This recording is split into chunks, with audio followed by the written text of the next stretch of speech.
Are we rolling?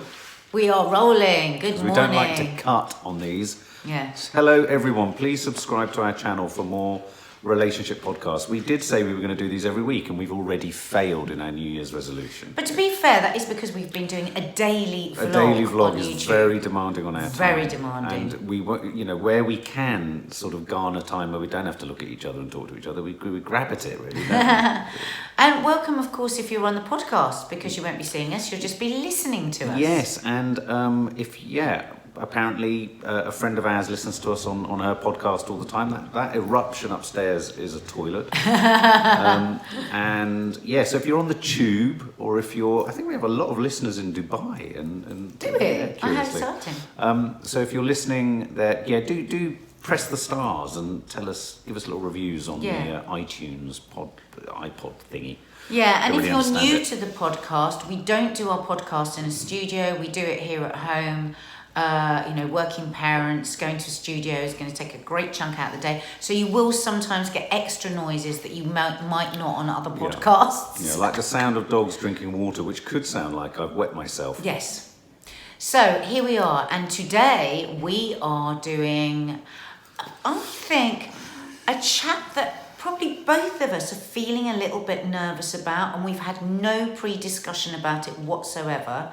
It could possibly be very contentious. We certainly know from having read many of your comments that lots of you worry and struggle with how to manage this, and it is meeting the in-laws. Yeah, and the in-laws. What did you think of my family? Meet the And what did you think of parents. my family? Meet the parents. It's like Meet the Fockers, isn't it? I mean, that's why that film was such a success. Yeah. I mean, if you think about it, you're essentially saying that because you love someone, a bunch of complete strangers must also be loved. must also enter your life Yeah. in the most intimate and complicated of ways. And the assumption and the pressure, I think, for everyone, is that it has to work. Well, the interesting thing is, for me, I had the pressure from my family that it must work because they loved you so much, and because the previous relationship I had been in was so toxic and so awful. And they met this man who was good looking, who was so smart, who was into all the things they were. What was his name? You silly idiot. Oh. Could talk about the theatre, but loved films, that was an English graduate. It was like you had been sent from heaven, because my father is very unusual in that he never wanted us to have somebody that was like, his worst nightmare would be for me to come in with a doctor or an engineer, he didn't want that. He wanted the fact that you were a freelancer, the fact that you were self-employed. I mean, how bizarre is that for a dad? So, because that's what he is. And he brought us up saying, always be a freelancer, be self-employed, be able to walk whenever you want to walk, So you were absolutely the perfect fruit for them. So my worry when you first met them was, what are you going to think of them? Well, it's funny you should say that, because all of the things that you just said, they considered the attributes of me having this so-called halo around my head. All those so-called attributes, and I still to this day, I mean, I guess that's the self-esteem that one feels about oneself. But all of those attributes, I don't think I came to your family thinking they would be attributes. I've spent most of my life, I think, hiding my passions or interests under a bushel.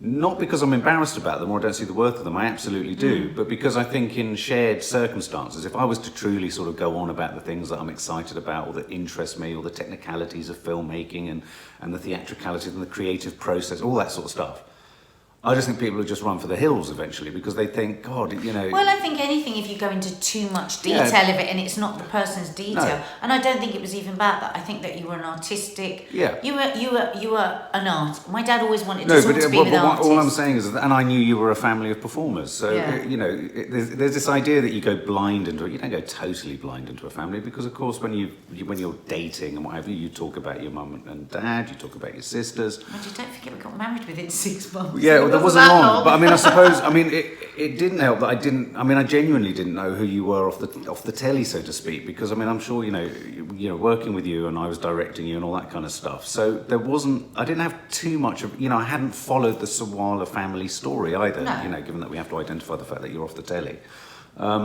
so I knew of Julia. I didn't know of you, though I saw an episode of Loose Women, and my girlfriend at the time said, "Oh, I think that's who you're working with." And I was like, "Oh, right, okay." I didn't know she had a Did sister. you go, cool, blimey, she's a sort. Yeah, I said, I wonder what her parents are like. She really makes me think about her parents, actually. Yes. I really want to get to know her and her sisters. So what did I think? Well, I mean, I vividly remember the day I met your parents. I remember going into the house next door. I remember Dina was making something creative. No, she wasn't actually. She was doing something creative at the table, making cards or something, because it was near Christmas. And she wouldn't look me in the eye. She's very shy. And your dad he had slightly longer hair, I think, for a part that he was playing. It was that sort of, when he has that lovely white, wispy hair. And he was wearing, it makes me sort of almost emotional remembering it, actually. And your mum was, I think your mum was beavering around in the kitchen, sort of making something. And I remember quite quickly... Lamb. Quite quickly the conversation got to lamb. And well, my father being Arabic is going to get to lamb quite quickly. Well, yes. And because we didn't know at that point you didn't like lamb. Well, you did, because you announced it. No, that was months down the line. Oh, that was wasn't it? Your first Oh, right, because okay. it was interesting, because when we said, just casually, Mark doesn't like lamb, and Dad went, well, I you thought don't that like was lamb? it. It was Well, like, I thought that was this it. whole 3 months would have been completely different if we'd known you didn't like lamb. Yeah. I mean, I didn't meet your younger sister until a while after that, I seem to remember. But no, so what I mean, were your impressions? my first impressions were incredibly warm. Let me just give a bit of context to people that don't know us and know my family. My family, the difference between mine and Mark's family, my family, when I was growing up, was an absolutely enormous family. My father's Arabic, hundreds of cousins and aunties and uncles, and the way that we lived was very much everybody lived in and out of each other's homes. We lived next door to my auntie and my 2 cousins, a family that would have huge, lunches every Sunday and brunches and big parties, and a very, very, oh God, what's the word? I don't mean incestuous. What do you mean? What does it mean when everybody's in each other's lives? What's the word for that? I don't know, very intense. Maybe a very intense, sort of full on, like my big fat Greek wedding, that kind of a thing. Yeah. So it was, for anyone to come into it, which was just my norm, for anyone to come into it that was very English, I would have imagined would be quite daunting, because we know everything about each other and we would just ask anything, and a fight could blow up in 2 seconds. And I mean, it was the portrait you'd painted before I met them all was incredibly evocative. So, I had the cast of a Bollywood movie in my head when I walked through the door. I thought this is going to be, you're not walking into a normal... Now, isn't this weird? I was probably helped and fortified by the fact that I was a drinker at the time, which gave me confidence and made me, and I could see that you all like to drink. That was great for me. I thought, flipping hell, they're all drinkers as well. I've got a family that I'm going to get pissed with all the time. I'm going to get pissed with them all the time. I do keep going back to, it's really hard, isn't it, to sort of remember what my impression of your family, and this says more about what I think of myself than what I think of them. My impression of your family was that this is a very tight unit. It's a very warm, you're either in it or you're outside of it. Yeah. And it's tribal. I was coming, but I was also coming to it word. not just as the new boyfriend and what have you, but not just feeling slightly marked by what my passions and interests and things were, but also I felt slightly marked by the fact that I was the parent of 2 daughters. So all of those things, I think I felt a degree of embarrassment and shame and fear and worry, not about my 2 daughters, Izzy and Fleur, but I was thinking, how would I feel if I was welcoming the son of... And because you had 2 daughters from 2 different mums, Yeah, absolutely. I would imagine... it doesn't look good on the resume. Yeah. I mean, it just doesn't. I mean, however you present that, and I've lived with that sort of shame, for want of a better expression, that's how I've understood it, most of my life since I've had them both. Well, I mean, when I first met you and you told me you had 2 daughters from 2 different parents, two different mums, I was like, oh my God. Now I realise that's all it is, but at the time I just think, oh my God. So what sort of person are you, and are you responsible, and you're this and you're that? Yeah, so you came into it with... So I think I was really, really... So I think going back to the subject of what does one make of the in-laws, how does one relate to them, I think it's as much about how you relate to yourself and see yourself as a person, because for a moment when you meet your in-laws, you are literally on a stage on your own being presented. Yeah. However nice you made it, however, sensitive you were to, making sure it was all okay. No, but we are ferocious. I mean, Well, ferocious my sisters and I were intimidating. very. And, well, the most intimidating part of it, and I can say this, I mean, I'm very fond of her now, but Dina didn't look at me once. And I was like, what the fuck? I literally didn't know what to do. I was just like, I kept trying to crack jokes, I kept trying to say stuff, I was trying to be a bit charming. I was like, what are you doing? I could see that she was into her art. Nothing.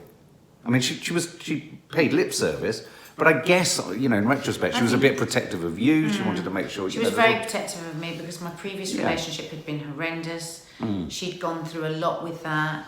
And of course, the tragedy of my marriage and all of that. So they were all burnt. They were all, I think, scared of me being hurt in any new way. And I think for people listening, a lot of people will identify that. Yeah. If you've had things go wrong and then you bring in a new person, Absolutely. you want those in-laws, you want those people to like them again.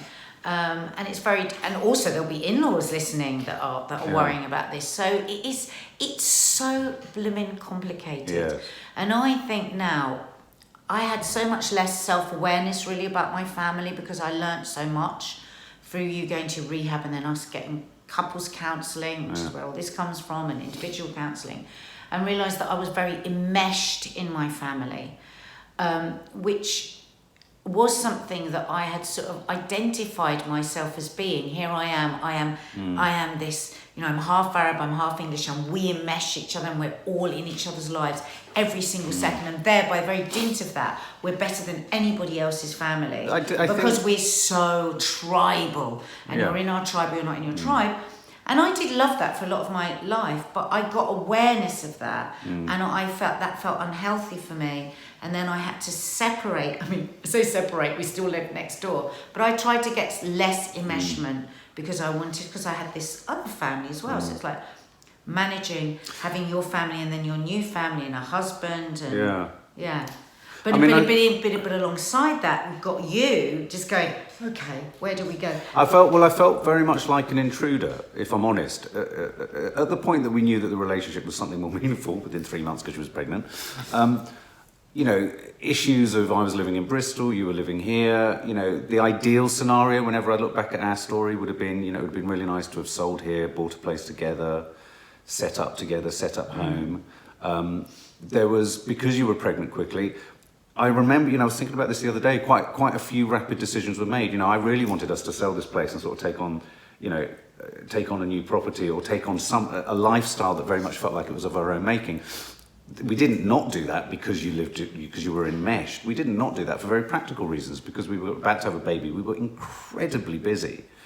And also, I wasn't ready at that point because my family... No. I was still very childlike in a way. I'd been brought up in a way that you stay close to your family, and it was never a question to me that I would move away from my family. I mean, still now I have great sadness that I don't have the closeness that I used to. I mean, we're very close, but that kind of intensity that we used to have where every day we would be with each other. There would be at least 5 meals shared a week together.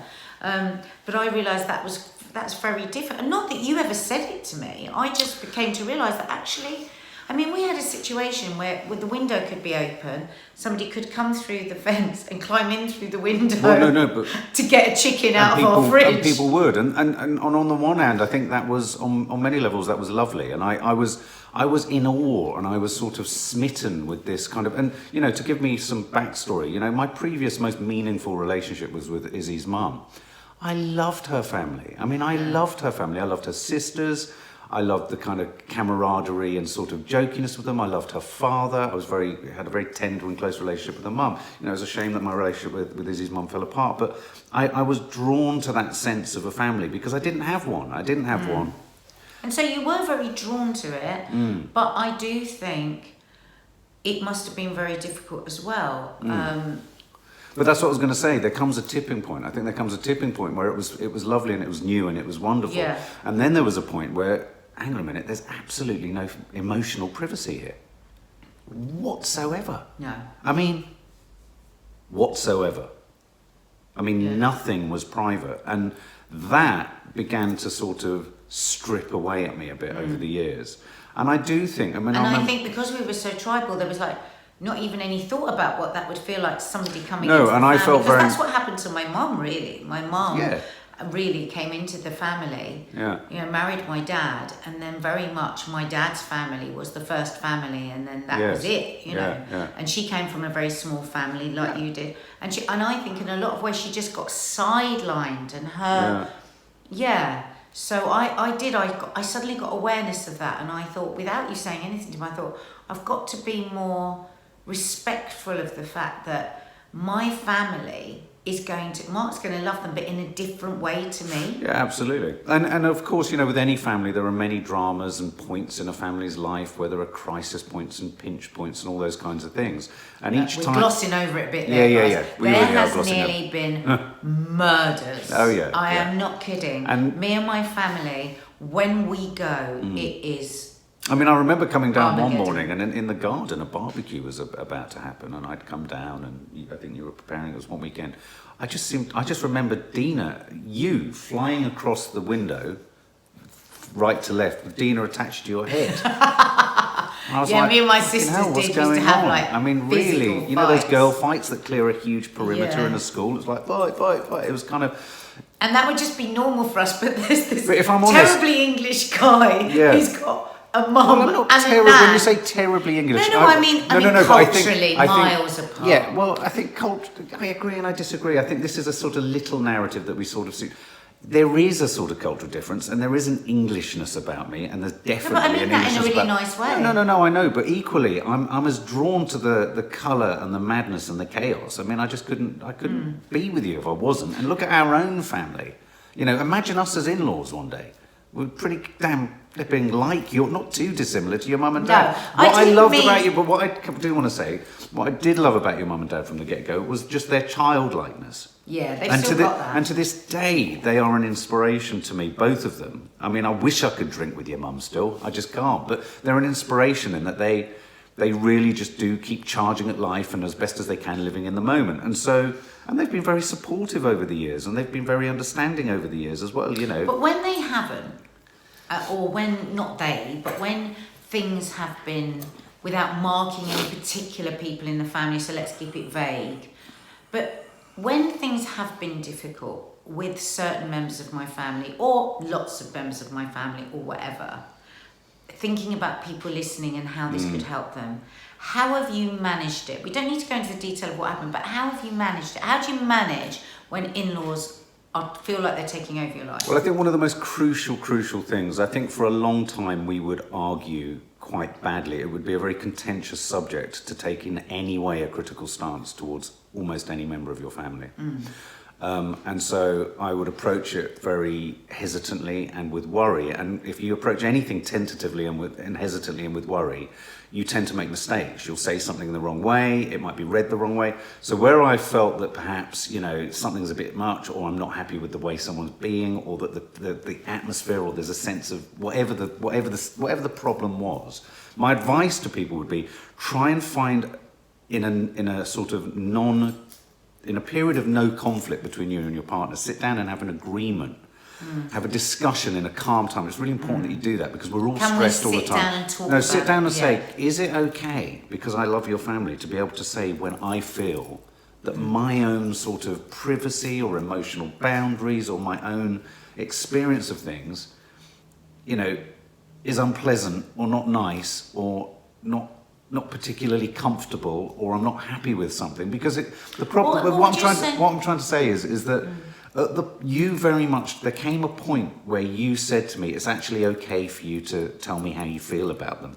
I think it's really, and it sounds really simple, but to be able to be told you can be honest about someone doesn't mean, you know, you might think that means they're going to go in and pile in and want to sort of smack him about and going for a good kicking. Quite the opposite. If you're told you can be honest, suddenly there's a kind of you feel less resentful, because the feeling is one of resentment. I'd just like a Saturday where it's just us. There was many times where I just thought I just want to wake up and it just be us. I don't want the front door to be going every fucking 10 minutes and every situation, however nice it is and however nice it becomes, but there was never any protected You time. couldn't think there would be, yeah. There was never any protected time. I think my advice, so your advice would be, if you're in that situation, is to actually reach out to the person and say, listen, can we set some time aside, and not be a reactive thing off the back of something.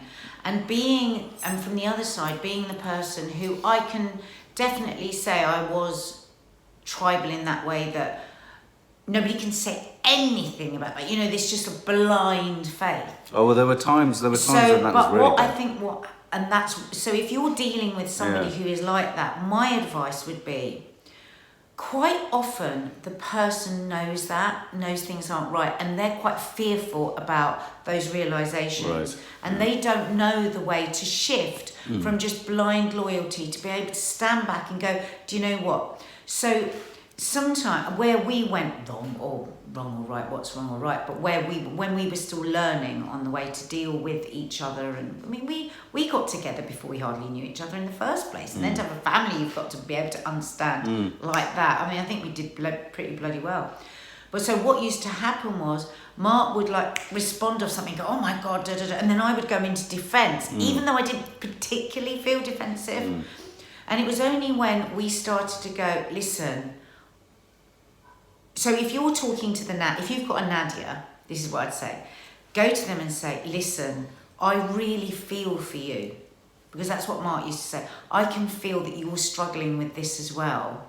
And it's not always easy for you. So why don't we sit down together and try and find a way together where everyone can be happy and blah, blah, blah. Those words, though they sound really almost, they work. They do work, because everyone wants to be heard. Everyone wants to be understood. Everybody wants a way out from their own complicated feelings. And sometimes it's no more complicated than that. I go, I actually really want to hear how you're feeling. Because in relationships, we all get we're all so scared. We're often so scared. However intimately we know somebody, there's always a certain amount of fear. Even now, after 17 years, we will fear saying things to each other because we might put it across wrongly, or we might hurt the other one. So I think not only for in-laws, but I think for almost anything. Well, I think it's a very salient point, because I think more and more families are now living with their aging parents. I mean, it's the whole sandwich generation thing, isn't it? So you've got a lot of people living under one roof. You know, there's a sort of expectation almost that you're going to look after the elders of your family. I mean, I think it all becomes very different. I think one thing we've both been lucky with, I'm going to ask you about your attitude to your in-laws in a minute, but I do think one of the dangers of living in such close proximity to your in-laws is that if there's ever a problem in the family, you can never escape it, and that becomes a real problem. Just like if there's a joy, you can indulge in it. And so I have over the years often said there is great merit to having that slightly more demarcated. Let's have everyone over for lunch on a Sunday. Let's have everyone over for dinner on a Friday. You know, you look forward to it, you have fun with it. And for me, there were many occasions where there was no fun in it anymore because there were no boundaries, and it could happen all the time. Yeah. And that I think that happens in a lot of families, and I think that happens in some families. I mean, I remember filming with a few families on series that we've done where one partner's in-laws were living with them in the house, and their issues with it were about the ways in which the in-laws would exert control. And I think we've both been quite lucky that our in-laws haven't exerted over, they haven't wanted to kind of get interfering in like the parenting of our kids. They might not necessarily think it's the right thing. I'm sure they disagree with loads, but they wouldn't. Exactly, but they would never. They kind of trust that we're trying to make as best a decision as possible. I think they all have trusted us. But going back to my in-law, just within that, because I just would like to pay reference to people that are in a hateful situation. And there's one particular person that I was reading one of her comments, and my heart went out to you. It really did. I read the comment out to Mark, and you were talking about how your mother died when you were 10. I mean, imagine that. And then your mother-in-law, you dread every second with her because she's so awful.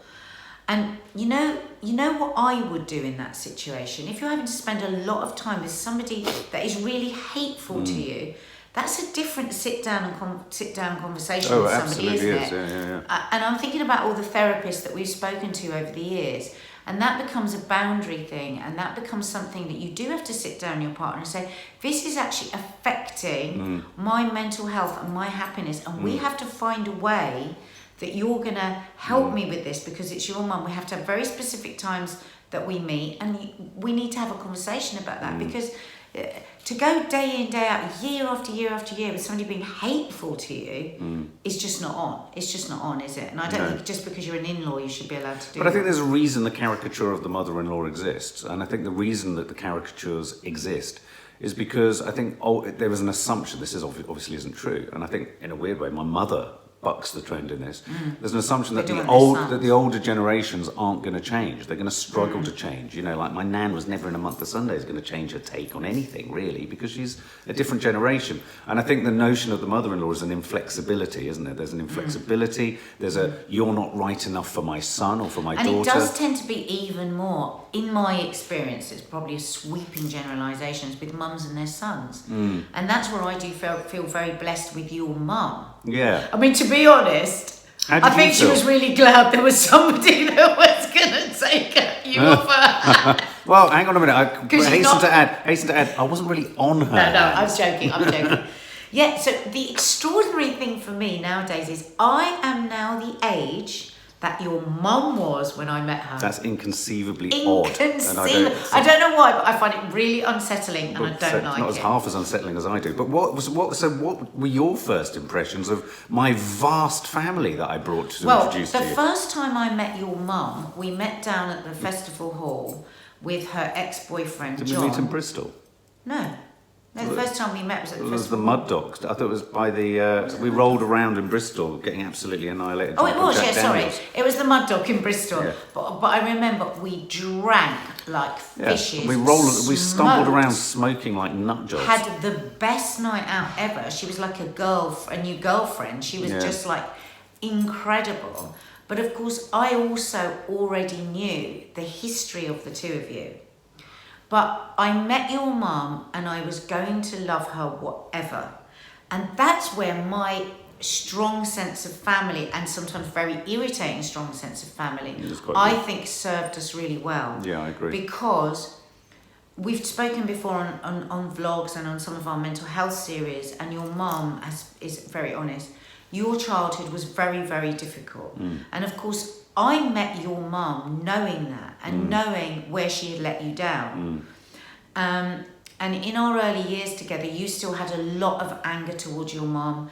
You hadn't really done therapy with any intensity. You were working through a lot of shit. There was a long period of time where you didn't want to talk to your mum because you were going through pain. And I don't know if you remember this, I said over and over again, you have to find peace with your mum. Your family is so, because I was almost traumatized by how tiny your family was. Your family is so small that you have to make this relationship work. Because I knew your mum wasn't evil. It's different if somebody's an evil person. Yeah, absolutely.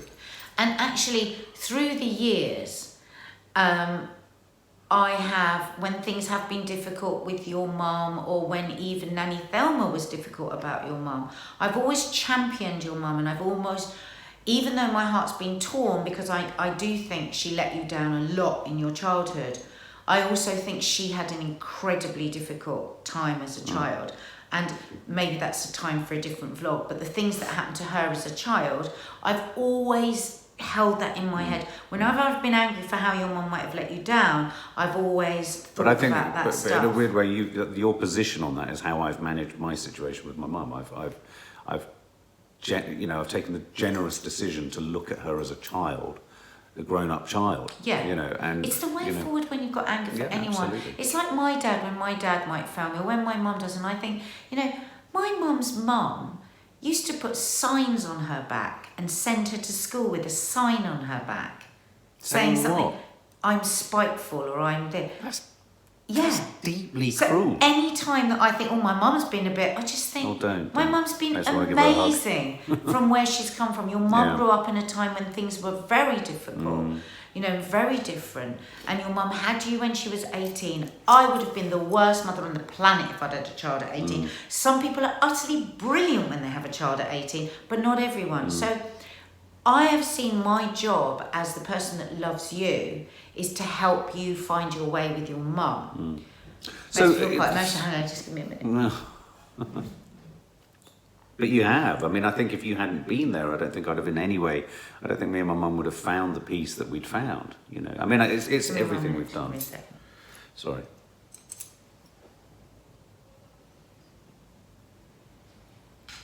So, yeah, so of all the, I mean, I always say to people, I'm really blessed because I love my mother-in-law, and I do really love your mum. She thinks of you as her daughter. She And really does. Her relationship with the girls is just so special, and you know, her relationship with Kiki is, you know, I mean, it's just gold. You know, we don't want to go into too much detail of that, but it's just a very important relationship. But as a mother-in-law, it's weird because over the years it has changed a lot. I feel like now I could rely on your mum, whereas probably for many, many years I never did. I never would have asked your mum for anything. Well, she's an avoidant. She for many years she didn't want to. I mean, you know, I'm not saying this horribly, but for many years she didn't really want to face or know any of it. I remember years ago her doing this thing. You'd gone out and she looked straight at me and she went, "Listen, love." She goes, "Why don't you ever look in my eyes, love, when you talk to me?" And I thought, though I didn't say it, I said, "Because I don't feel you want me to." But I didn't say it out loud. And so for many years we used to sort of almost talk to each other like this. Yeah.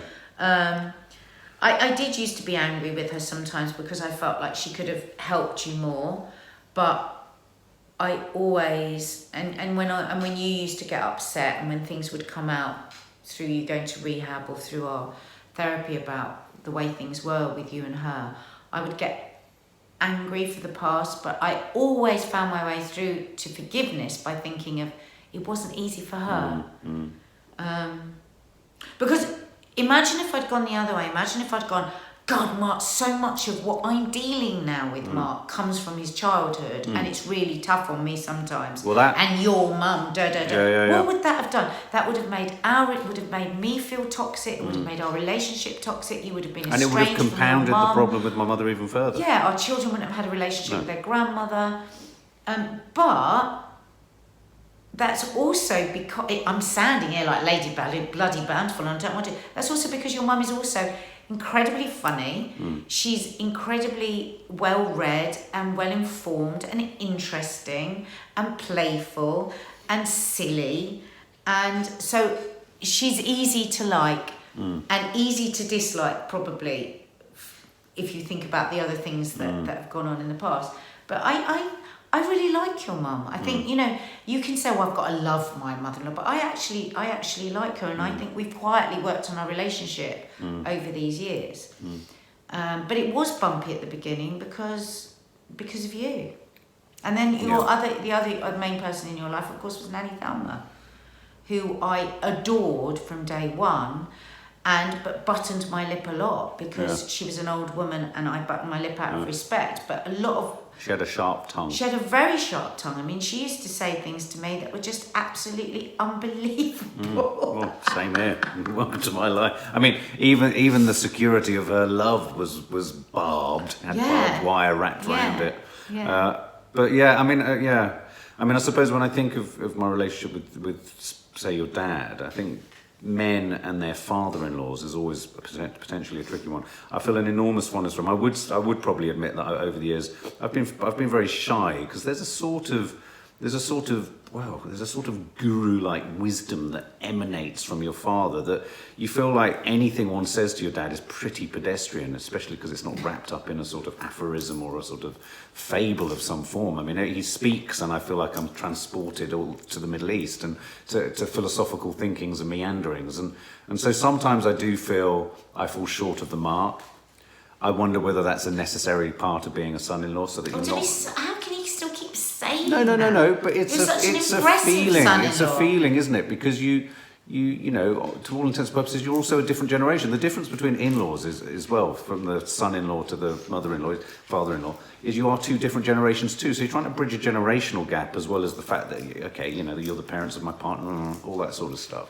So you can, you know... I think your mum does really well as well with me because I am very bossy with you. And I'm sure sometimes she thinks, oh God, why doesn't she just leave him? I'm sure there's lots of things she thinks, but she never lets me feel them. Because I think on a fundamental level, she knows we're good for each other. She knows it comes from care. Equally, what I like about her, she doesn't view you as, oh, thank God you've rescued my... I think she very much sees our relationship as an equal relationship. No, but I think she also says to me, she says, thank God you're there for her, Mark. Yeah. Thank God you're there for her. She's because... not territorial. No, not at all. So maybe we should just, we have to be mindful of that with people that are So listening. what and is the having top that advice? What's the top advice if you're having problems? I think it has to be about choosing sort of kind moments between you and your partner for you to be able to have a little bit of an honest chat about how you feel about things. Don't get into personality bashing. You can tell if the in-laws either way up in the family are just wanting to be difficult or have a problem. I mean, it's not easy. It's not easy. I think also put in some rules. For me, things became easier as soon as I felt I had a choice in it. Well, it was lovely to begin with, but then I began to think, why the hell do I feel so constrained? It's because there was no choice. No choice. And I think having choices, not only about when you see them, how you see them, how often you see them, all that kind of stuff is nice because it means you can actually construct your approach to it rather than I never ever knew for certain whether I was in my boxer shorts or my socks whether I had to go straight into being the thing you have to be for parents-in-law. Yeah. Oh, I don't want to be like this. I don't want to be, Well, yeah, that was the whole family really. It wasn't really we all lived in each other's houses and could all just knock on the door at any point. And the thing is with that is you could be in the middle of a row, you could be in the middle of crying your eyes out, you could be in the middle of a snog, whatever it is, you've got to have boundaries within for many years it was a joke. And it's very, very painful to put boundaries in place. Yeah. It's very painful. For everyone. And so I would say also as another bit of advice is if you are in a relationship and you feel things don't leave it years because then it's ingrained. Oh God. Just open that dialogue earlier on and say, I love it when, your brother comes round and we have a really nice time. I wonder if we could make that so that we know when they're coming around. Yeah. Because if you leave it too far down the line, it then becomes more and more difficult to unpick it and get the boundary in place. Well, finally, I think we should sum up. But finally, what kind of bloody in-laws are we going to be? Oh, God only knows. Poor boys. God only knows. Or girls. But I think we've done really well. I think we've all navigated a way around. There has been respect and there's been disrespect, but we've found our way. But it's like everything else, guys, in marriage. It is about working through it, and it's about sometimes facing stuff that's really uncomfortable. Yeah, if you let stuff and saying it, and you talk to your mum a lot. You are, for all the trouble that you've had with your mum in the past, we've worked on a very good friendship. You are really honest. You can both say to each other how you feel. Well, it's almost the deal breaker. Is that I certainly I said to her that the deal breaker is that I need to be able to tell you if I'm not happy about something, and she, to be fair to her, has said yes. But equally, I think she does with me. Yeah. Yeah. There you go, guys. Happy podcast. As we say, if you and happy watching us on YouTube, either way you can cross over. If you're a YouTuber, listen to us on podcasts sometimes on the train. If you're a podcaster, come over to YouTube because we've got so much other content there. We've got loads and loads of stuff. We're really proud of our channel. Yeah. And we think we give a really varied Well, we try to. menu. We actively are trying to provide a service. We want to be the fourth emergency service. So when things are going wrong all over the place, you think, Jesus, I've got to put on the NADIA, Sawalha and Family YouTube channel.